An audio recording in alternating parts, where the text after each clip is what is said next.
Sugod na. Okay, bali apasumpay sa unang interview diri na kung may tungod atong threat nga akong nadawat no kabahin pa sa katong mga sindero, mga military nga mo'y responsable nini.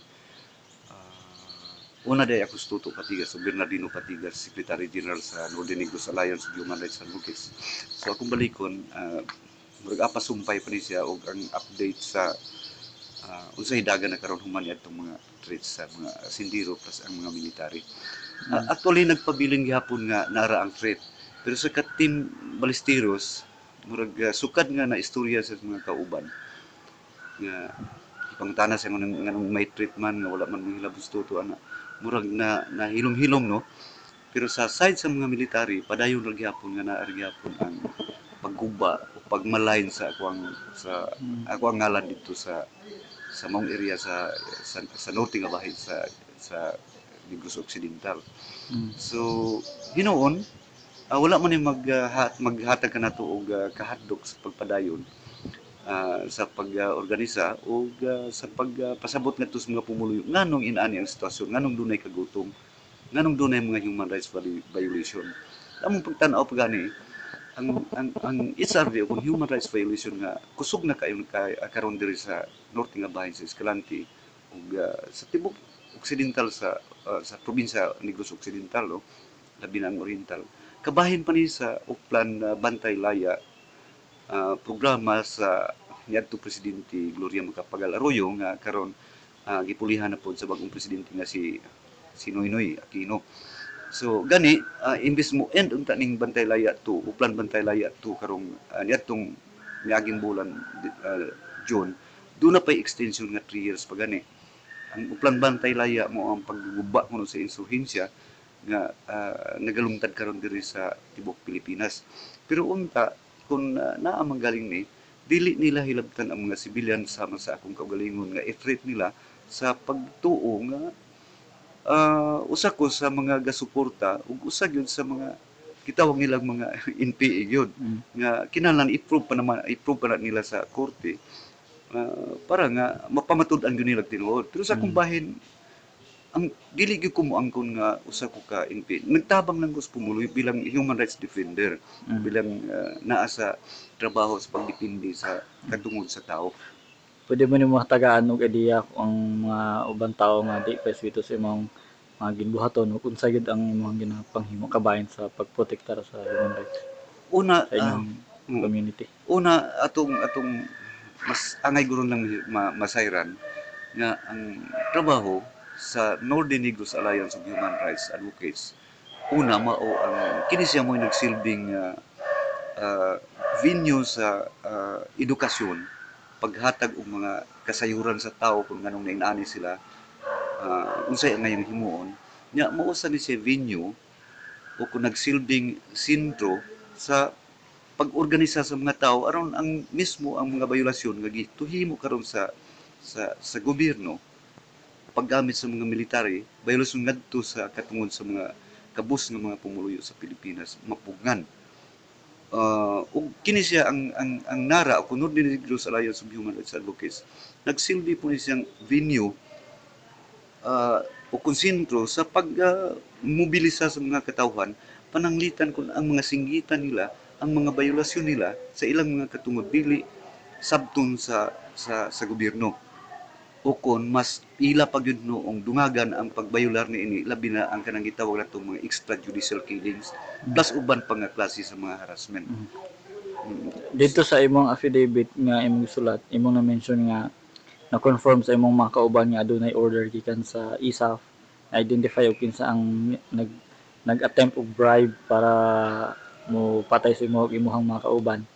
Unsa na imong update ato og nahisgutan pud mo nga dili lang ikaw ang nahimong subject karon sa threat, apil pud mo mapipila ka mga kauban.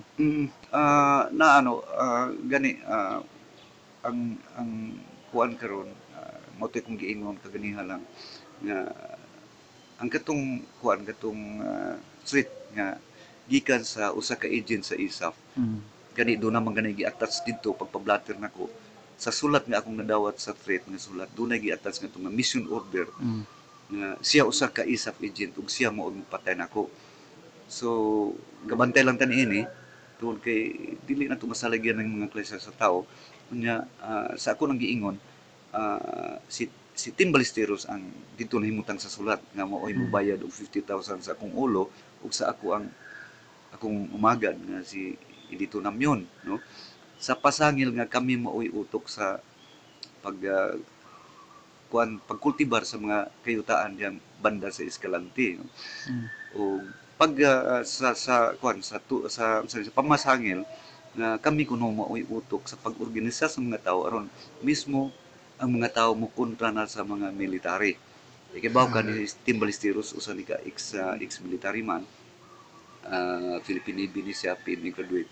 So hinuon sa pagkakaroon sa iyang side medyo nakalma ni sukad nga giistorya sa mga kauban na dili ka na tinuod ang imong pasangil ni Toto ug mahimo undangon mo ng mga threat kini ana pero nagpabilin sa ako nang giingon nagpabilin gyapon nga naa gyapon yung threat kay bisan gani naamo to yung mga drawings nga gapason pasan kog lungon akong gihalan ngadto sa kuan pas na drawing nga pasan kog Armalite. So usa na sa mga pagmalayan sa akong kaugalingon plus mismo sa mga media mo gawas gyud nga usa jud ko sa suportar sa NPA nga mo na kong ingon i-prove sa na nila dili sila mamasangil nga ng mga kuana sa bagay gabantay ra man ta kay atong mga kauban sa pagkakaron nahunong na datong mga extrajudicial killings katong niabot na sa United Nations ang kaso pero karon first day of sa bag-o nga administrasyon naaday namatay nga kuan naaday namatay nga mga mga kauban nato nga mga aktivista so but pasabot ang extrajudicial killings dili gini siya maundang. Sige-sige so naara po na sa mga kauban kita kung ato pa banisin pa dayon kinahanglan mohimo pud tagtika nga maundang yun kay importante ang kinabuhi sa tao. Dili na to pasagdan ang kinabuhi sa tao kay kuan man ni siya kanang sakit man pud kayo bisag dili na to watay love kalabtanan sa usa ka tawo kung makita na to nga mamatay usa ka tawo sakit gyud sa kayo. Unsa so far ang alam mo nakigisgot na ka sa inyong mga kauban yung mga abogado kabayan sa unsay posibleng ipasaka nga kaso sa mga nag-threat sa imuha o katong nagplot nga patyon ka na pa ba o naisip pa ba nga nga remedyo or unsay mga difficulty o dili kayang mahimo? Na remedyo bago lang may nagistorya rin sa itong kauban po nga ikon sa writ of amparo bitaw murag inana ang unang step nga paghimuon so gani ang gatong mga kopya sa threat akong tinguhaan nga makuha ng kutuog mahatag na to sa atong mga kauban labi na sa mga abogado nga aktibo po nakiglaban po sa katungod sa tao. Isip last nga pang kuan nga mensahe unsay imong gusto paabot na toto sa atong mga kauban nga nakigbisog dili lang dili lang ingon nga magluya hinuon nakita nato nga kusog ang organisasyon karon tungod kay pag panalipod pa sa tawharon katungod ang una natong gitan-aw sa nagkakusog ang organisasyon ato lang ni giingon pre nga dili lang sila maluya wa ko'y nakitang kaluya pero basi bag maabot nga maluya sila so mahimo pa lang mas dungagan pa nato ang atong kusog para nga pugnan kining mga bayulasyon nga gihimo sa gobyerno karon nga nagalungtad so kuan mabuhay kita og padayon ang atong pagbisog. Salamat.